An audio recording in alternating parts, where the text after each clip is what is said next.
Thank you. Thank you very much. It's great to be here in Slough, where so many business... What? Hold on a second. This is actually the town where so many businesses have their European headquarters, where so many jobs have been created. And I think it's a very good place to start the conversation we need to have over the next 4 months about whether Britain stays in the European Union or leaves. As Karen said, it's also good to be starting in a telecoms company. This is a very successful business, but in an extraordinarily successful industry. 200,000 people employed in the UK. You account for almost 2% of our economy. So a great place to start. Now, in 4 months' time, we're all going to have to make a very, very big decision. Does Britain stay in a reformed European Union, or do we vote to leave? Now, you make decisions at election times, and I would argue this is a much bigger decision. Because at election times, you can vote in a team of people, and if you're fed up with them after 5 years, you can vote them out. Obviously, I don't like that bit, but you can do that. This is a decision, though, that lasts for life. We make this decision, and it's probably going to be the only time in our generation when we make this decision. And I was determined to make sure the British people had the very best possible decision. So what I've done for the last 9 months is to try and sort out some of the things that people are frustrated with the European Union, because it's not a perfect organization. No organization is perfect. And I thought that the 4 things that most frustrated people about the European Union was that it's been too bureaucratic and not competitive enough. So we got a proper set of actions to make sure we take burdens off business and create jobs and sign trade deals around the world. I've sensed, and I think many people have sensed, that it's been too much of a political union, too much about the politics and not about creating jobs and prosperity. So we've got Britain carved out of an ever closer union, so we don't have to take part in those things anymore. I've sensed, I think a lot of people have sensed, that it's been too much of a single currency club. The euro is tremendously important for those countries in it, but those countries out of it, like Britain, we want to make sure we're treated fairly inside the European Union. So we have fixed that to make sure we can never be discriminated against. And the 4th thing I wanted to fix was to make sure that, of course, we have free movement in Europe. You can live and work and travel and retire in different European countries. But we need to take some of the pressure off in terms of migration, and specifically, we need to have greater control over our own welfare system. So I've managed to secure the agreement that people who come to Britain and work, they're going to have to come and work for 4 years before they get full access to our welfare systems. Now, I'm not saying I've solved all the problems that Britain's got with Europe, or all Europe's problems, but I think this is a good basis to now ask people, do you want to stay in this reformed Europe, or do you want to leave? And I think when we come to this, the really big question, I think there are 3 very positive reasons for wanting to stay inside this reformed European Union. The first is that I believe we'll be better off, that we will create more jobs, we'll create more livelihoods, we'll see more investment, we'll see more success for Britain. Why? Well, because we're part, inside the European Union, of the biggest free trade single market anywhere in the world. 500 million people, bigger than the US, bigger than China's internal market. This is the wealthiest, strongest market in the world, and we have privileged access without tariffs, the ability to trade and invest right across the EU. And I think about it from O2's point of view. You know, because we've got a set of rules about telecommunications and mobile phones and the rest of it, that's been good for business because we've been able to break down barriers in other countries and set up businesses in other countries. That's good for jobs because we're creating more jobs, including right here in Slough.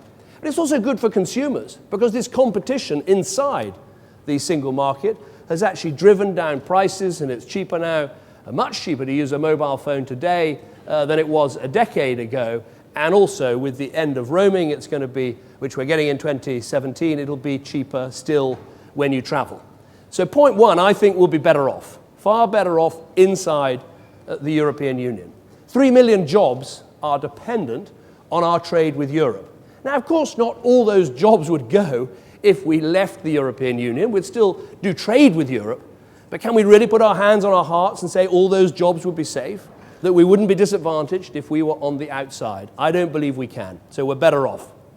The second reason is I believe that we'll be safer inside the European Union.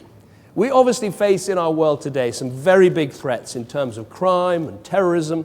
And obviously the primary thing we do there is we have a strong police force. We have security and intelligence services. We work with long-standing partners like America to try and keep our people and keep our country safe. But I can tell you, as your Prime Minister, I've seen so many times how the border information we exchange with other European countries, how the criminal records information we exchange with other countries, this helps to keep us safe. Let me just give you one example.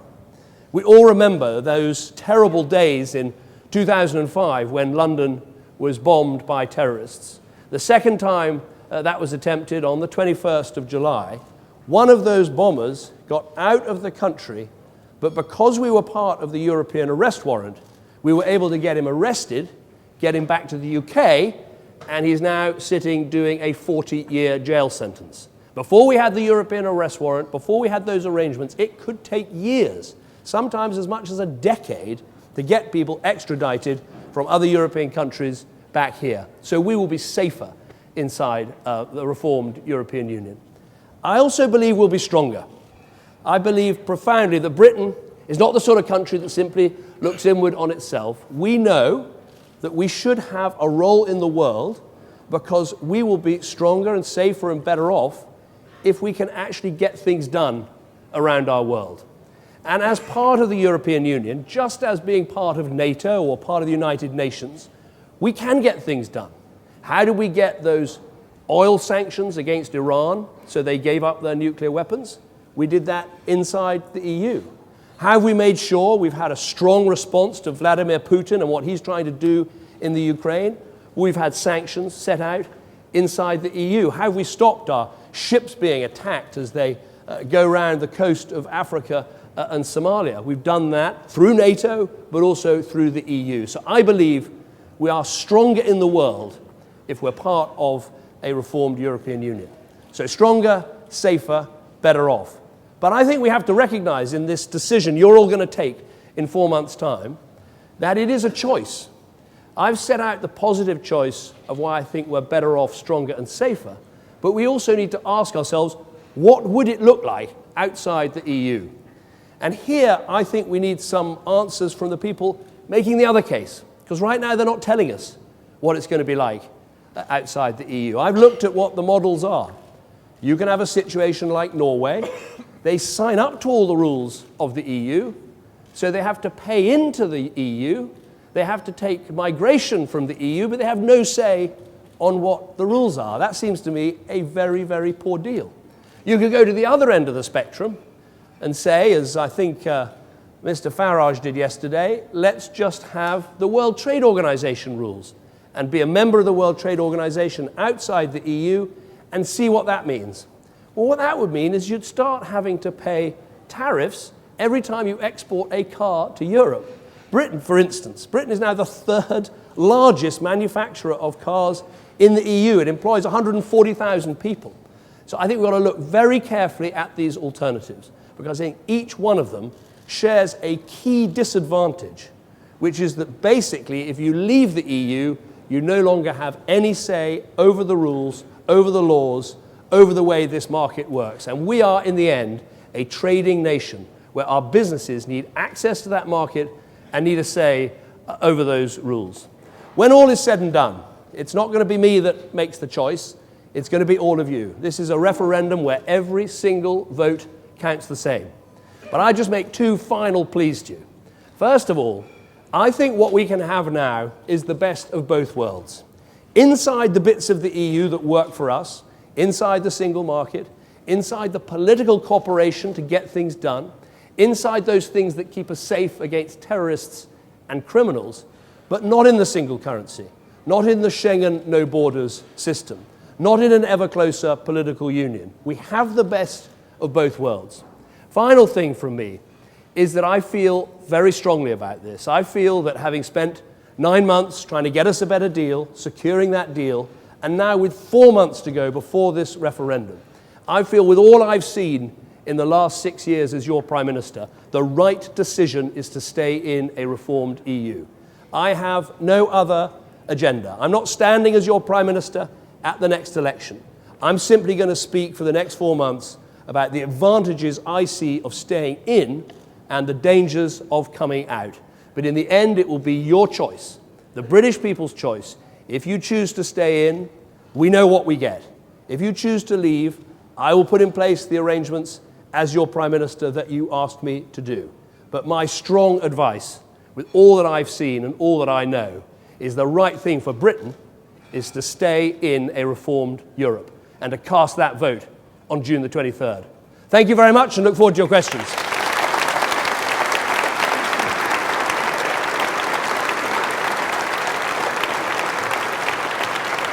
Now, we've got some time for questions. If you put your hand up, and there'll be roving microphones, and if you wait for those, you may not need them, but just in case. Let's have the gentleman down here. Hi there. Thank you very much. So just a quick question. Looking at BBC News the other day, I noticed that the pound had gone down about 2% against the dollar. Just wondered what your thoughts were on kind of the impact on the British economy based on the speculation of a Brexit or a British exit from the EU, and the kind of long-term impact of that, and also the short-term impact of that, and I guess what you're going to look to rectify that.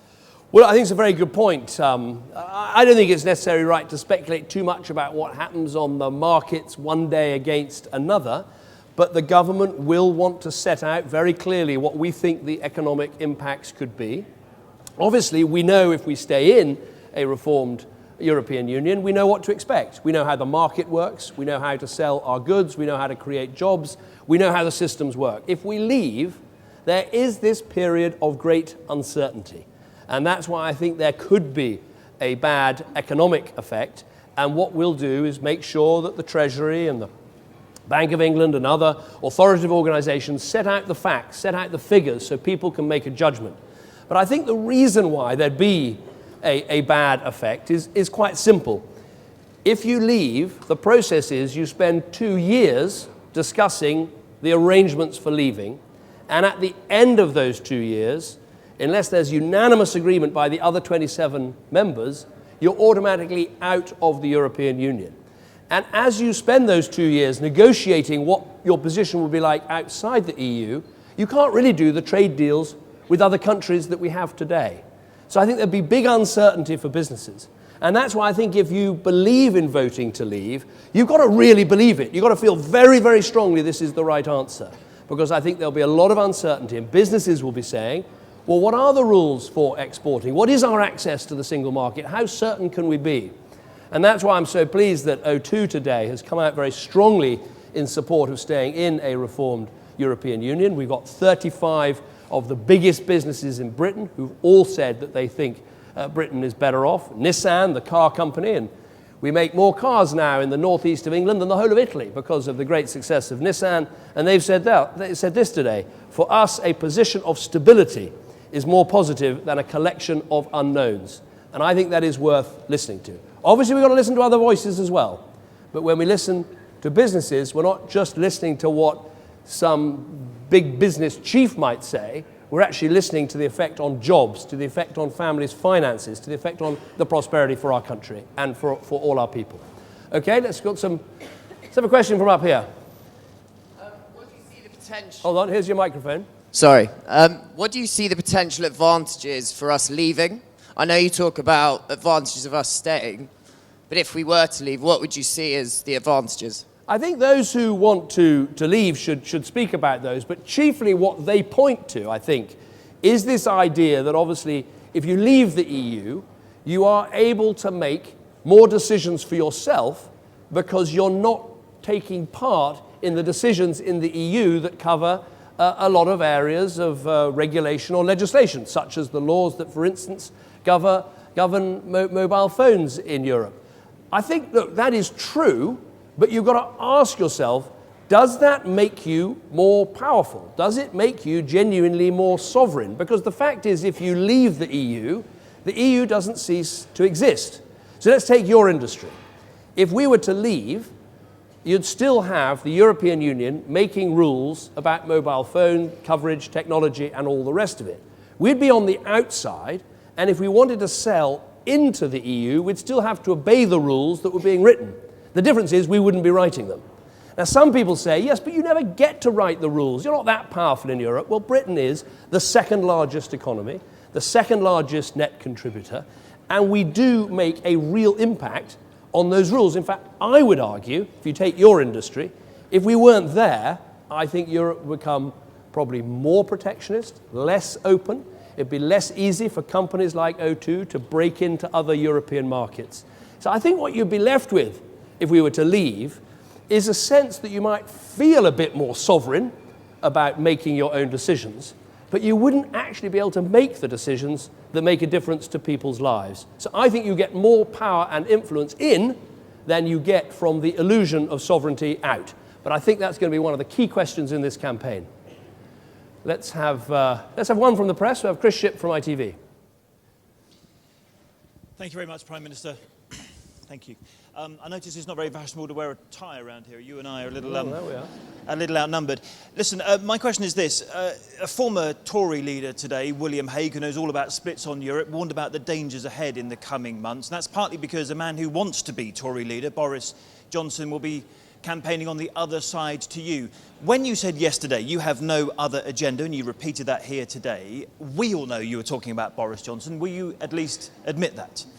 No, look, I'm saying this because I feel this so strongly, right? I'm not standing again as Prime Minister, and I just want people to know that I'm speaking about this issue after thinking about it very, very deeply, after thinking about all the things I've learned as Prime Minister over the last 6 years. I think 6, 10, 15 years ago, I don't think I believed that Europe was as important to our security as I believe it is today, because I've seen with my own eyes just how important this security and intelligence and sharing of information is. I'm not sure that 6, maybe 10 years ago, I thought that Europe was quite so important for Britain getting things done in the world. I thought, obviously, NATO matters, our partnership with America matters, but I see, and I've seen this for 6 years, that if we want to fix stuff, whether it is trying to stop people smugglers in the Mediterranean, whether it's trying to stop pirates off the coast of Africa, whether it's confronting Iran about the nuclear program, whether it's trying to get better results in Syria, we gain by sitting round that table with the French, with the Germans, with the Italians, in getting things done. But we can do great stuff on our own. We've got amazing armed forces, brilliant intelligence services. We're the 5th biggest economy in the world. We're a great power. But we get more by being in these organizations. And I want to speak very clearly about that because I feel this, with my experience over the last 6 years, very, very deeply. Now, let me say about Boris, I have huge respect for Boris as a politician. He's a great friend of mine. He is a fantastic Mayor of London. I think he's got a lot to give to the Conservative Party. I think he's got a lot to give to this country. But on this issue, I think he's got it wrong. And I think he's reached the wrong conclusion. So we're going to have, I hope, a very reasonable and civilized argument, both between us and between other parties. And you're going to find people with some fairly strange bedfellows. This is one where, you know, Jeremy Corbyn and I agree. I mean, we don't agree about many things, but we agree about this one. So we just have to have a debate. And yes, of course, it's going to be a strong and a passionate debate.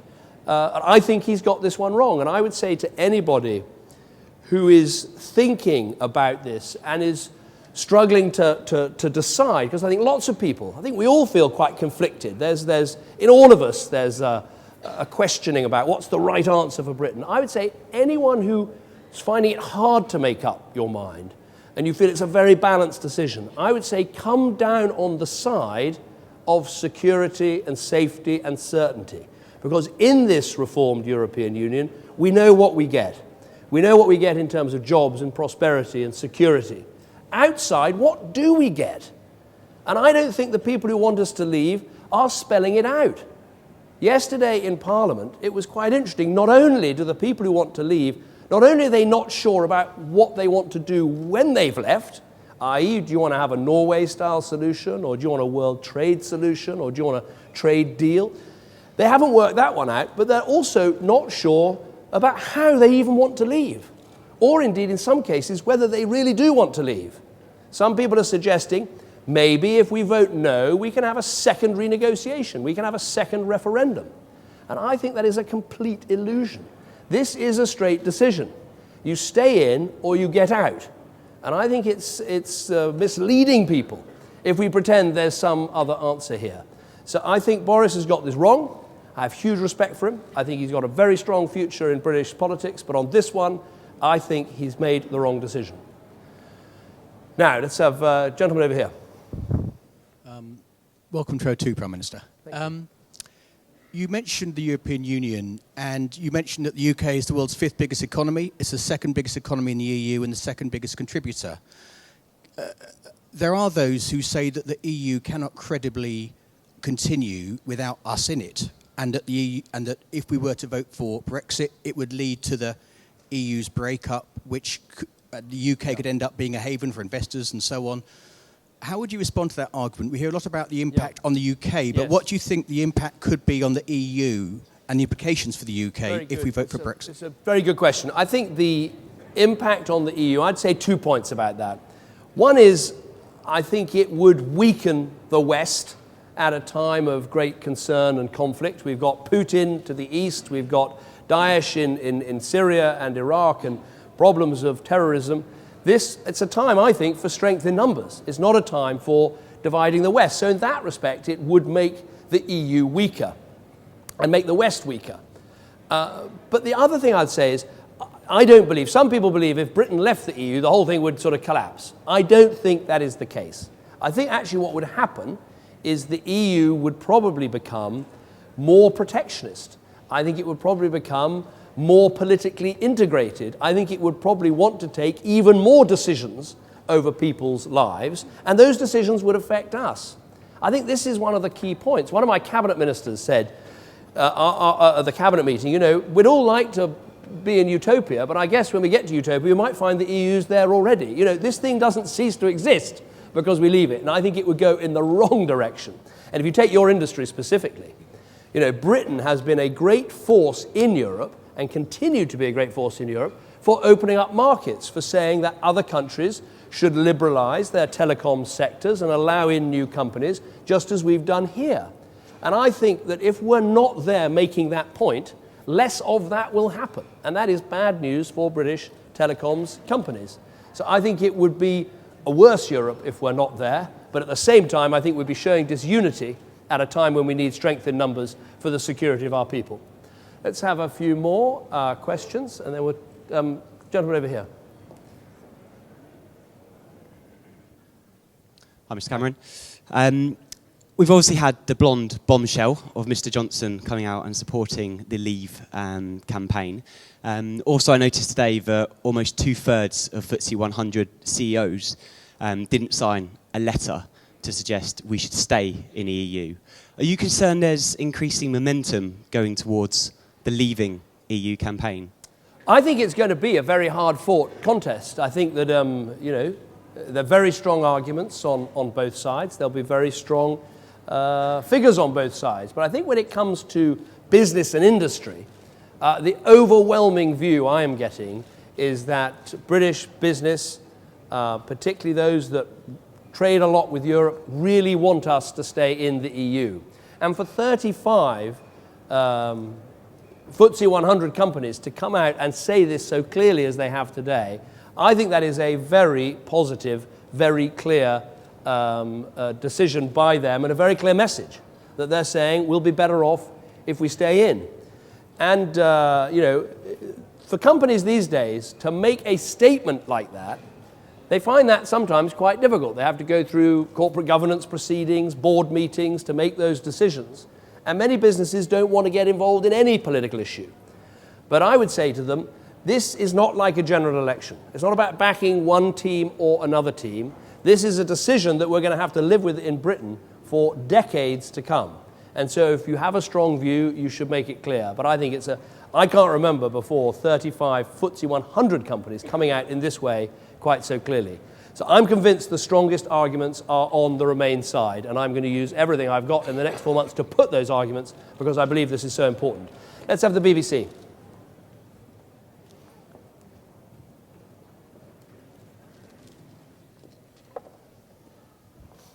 very much indeed. Yes, and sorry, yes, I'm wearing a tie too.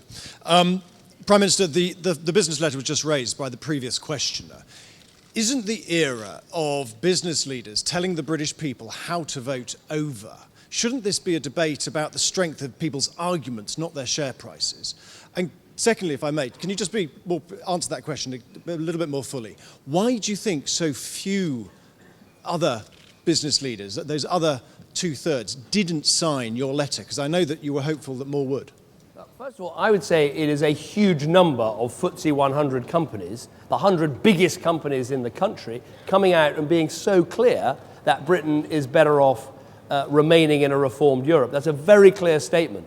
As I say, one of the reasons companies often find it hard to go forward is that they sometimes have to have board meetings and sometimes don't want to make any form of political statement. But I can tell you this, if the Leave campaign could produce 35 business leaders of this sort of stature, they'd be over the moon.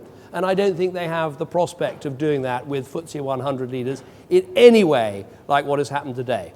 Now, I would argue this is not business leaders telling people how to vote. This is simply people running some of the largest businesses in our country that employ over 1 million people between them, saying this has real consequences for our country. And if we care about jobs, if we care about investment, if we care about a strong British economy, then the right decision is to remain in the EU. And I would encourage not just businesses, I'd encourage trade unions to speak out, I'd encourage voluntary bodies, non-governmental organisations, universities, anyone who thinks this is important. If you think it affects your business, affects jobs, affects the way that you think Britain can do well or badly in the world, speak out. This is a really, really important decision. We're going to take it in 4 months and it's going to last for decades. So I don't think anyone should hold back. I'm certainly not going to hold back. And I think that anyone who thinks this is important, speak out. Okay, lady, yes, let's have Sophie. Cheers. Sophie Ridge, Sky News. I was wondering if you could take us back to the moment when you found out that Boris Johnson was going to campaign for the other side as you. How did you find out? And were you irritated or were you just disappointed? No, I've been talking to Boris for many weeks about this issue. We've had lots of long conversations about it, lots of text messages and emails and face-to-face conversations about it. And look, of course I'm disappointed because I want everyone possible to back my side of the argument, and I believe in it very passionately. And so obviously I'm disappointed, but I understand there are lots of people who have very strong views about this. But I would say to anyone who's taking time to decide, who's thinking about it and weighing it up and trying to work out what's best, if you're not certain, surely the best thing to do is to back the side that has the security and the safety and the certainty of what we know. Because it is undoubtedly true that voting to leave is a risk. Even if you think there's going to be some great future at the end of the process, and I don't buy that, there's undoubtedly a period of risk and uncertainty. You've got 2 years when you have to negotiate what your leaving looks like. During that period, you can't go around signing trade deals with other countries. And when you leave, what is your relationship going to be with the single market on which so many jobs depend? What will be the decision of businesses thinking about where to invest in Europe about whether they should come to Britain? Here we are in a telecoms firm, but let's take another example. Let's take financial services, an important industry. Right now, all those businesses know what they've got. They know that if you are located in Britain, because we're a member of the EU, you can sell your services in every other EU country. Now, if we leave the EU, we may not have that. And so those companies, if they're only based in Britain, would have to move some jobs into other EU countries. Overseas companies thinking of coming here would think, well, why come to Britain? Because I don't get that right to passport all my services throughout the rest of the EU. I better go somewhere else. So it seems to me there's a real danger of job losses in that industry and in many others beside. Plus, I think you've got to think something else. If you're not in the single market, what is the danger of the countries of the single market discriminating against you? Right now, we have recourse to stop that. Europe the other day did actually try, very annoyingly, to say that if you wanted to do complex deals in euros, you had to be in a eurozone country. That was really bad news for Britain. But we fought it through the courts and we won. And in my renegotiation, we've set out a principle that means that can never happen again. But leave the single market, leave the European Union. Yes, we'd still have a great financial services industry. London's an amazing financial centre. But they could start discriminating against us from day one. And what recourse would we have? So these are the questions, and that's why I say there is uncertainty, there is risk, there is a leap in the dark if you leave the single market and leave the EU. So if you're not certain, don't leap.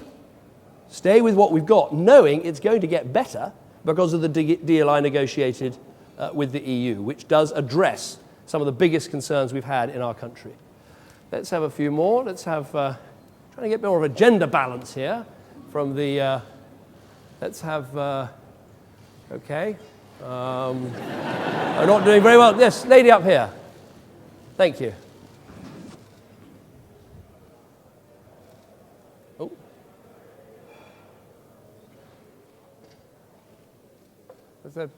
They're not going to let you ask a question. I know what it is. We've got to find a working microphone. Hiya. Hi. So my question is in terms of common man. Like, I am not part of Britain. Like, I come from overseas.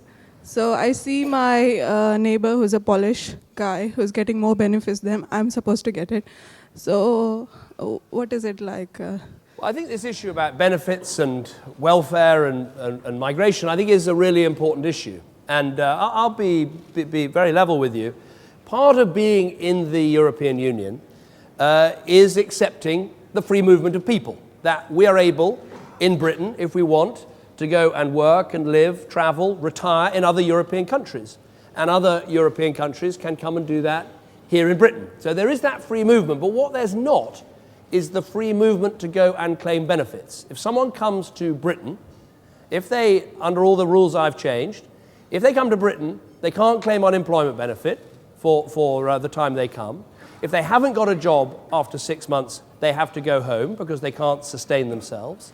And what we've now agreed is that if you come and work, you don't get full access to our tax credits, our working in-work benefits for 4 years.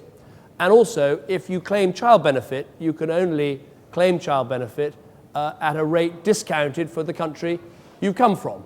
So I think these are good changes, big changes, which will have an effect on this issue about welfare claiming and migration that I think has concerned people in our country. But I'm not saying we've solved all the problems. There still is pressure from freedom of movement, and that's why we made some other changes as well to make sure that if people have criminals, we don't have to let them in, that if there are people trying to do sham marriages, that we can deal with that. A whole lot of changes to free movement. I think that's really important because people want to know there's a basic sense of fairness. And I would say the thing people most want to know is that there's no something for nothing. You can't come here and start claiming benefits straight away. You've got to pay into the system before you get out of the system. And that's one of the things that my renegotiation has secured. Okay, let's have a few more. Let's have the gentleman right here.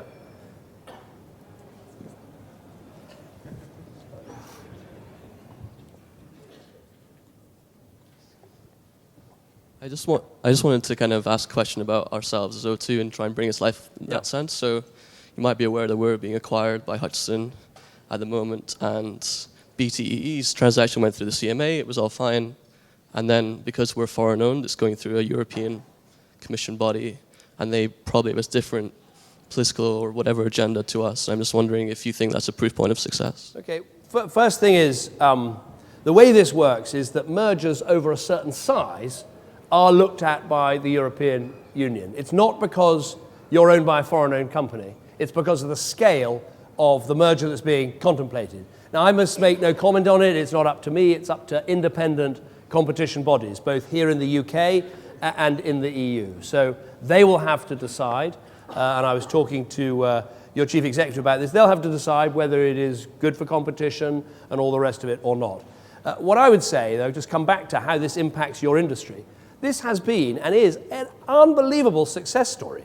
You think about, go back 10, 20 years, how many people were employed in mobile telephony. Now we're talking about 200,000 people, the spawning of huge numbers of different industries around what you do with all the games and the applications and all the rest of it. And I would argue that for your industry, of course, we'd still have a great mobile phone market in Britain if we were outside the EU. Of course, we'd still have great mobile phone companies. But would we have the opportunities to use these rules in Europe to break up the monopolies in other countries and make sure that O2 can be a success in those countries too? We wouldn't, and I think they'd go in the opposite direction. And when I look around Europe and telecoms markets, so many of them are still dominated by the old legacy nationalized company. And actually we've shown in Britain that a more competitive market means lower prices, better services, much more innovation. And we want to drive that right across the EU. We've got a chance to lead the EU in this industry. Indeed, some of the best companies have been born and bred right here in Britain, and I want them to be able to, paint on the larger canvas and create the jobs, more of which we want to see here. Last question, I'm afraid. Lady here.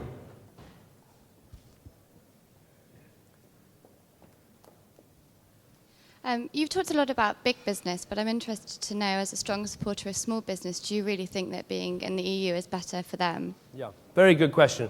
Okay, we've done a lot of arguments about a big company like O2 and what it means. What about small companies? I'd make a couple of points. First of all, about 1 in 5 small companies export, and most of them will be exporting to Europe as well as other countries. And there, the same arguments apply. If you're going to sell into Europe, you've got to meet the rules of the single market. So if you're outside the EU, you still have to meet those rules, but you have no say on what they are. And I think Britain can be a force for good in Europe in terms of making sure the rules are fair and making sure we cut bureaucracy. And one of the things I secured in my agreement, the special status for Britain, is that we are going to have targets to cut bureaucracy in each of the main business areas, which I think will help small business. I'd also make this point. Many small businesses that don't export are part of a supply chain with companies that do export. And so I think the idea that there are two sorts of businesses, one entirely domestic and one international and exporting, I think is rather out of date. Now, those who want to leave will argue, of course, if you're outside the EU, then you've got to meet the single market rules when you sell into Europe, but you could deregulate your rules here in the UK. But there, I would say, is that really worth that much? When you look at all the international surveys, they say that Britain is one of the best places in the world to start a business, to run a business, to comply with regulation, and the rest of it. So I don't think the benefit you get out of being outside the EU on that basis is worth anything like the giving up of the influence and the rules in the single market on which, we do rely. The figures are very straightforward. 50% of what we export goes to other EU countries. 7% of what they export comes to us. So when some people say, well, we've got a trade deficit with Europe, so they need us more than we need them, I think they're making a mistake. We obviously are a global country. We trade all over the world. We've doubled our exports to China, and we need small businesses to play a part in that too. And we shouldn't be choosing between either doing better in the Far East, the Middle East, China, America, the Commonwealth. We shouldn't be choosing between that and doing well in Europe. We should try and do both. Let's be in the single market, trading effectively with other European countries and increasing jobs and growth, and at the same time getting out there and taking on the world in the way that we have with China and India and other countries. Look, I really enjoyed coming today. Thank you for being so patient with me, and thank you very much indeed. Thanks a lot.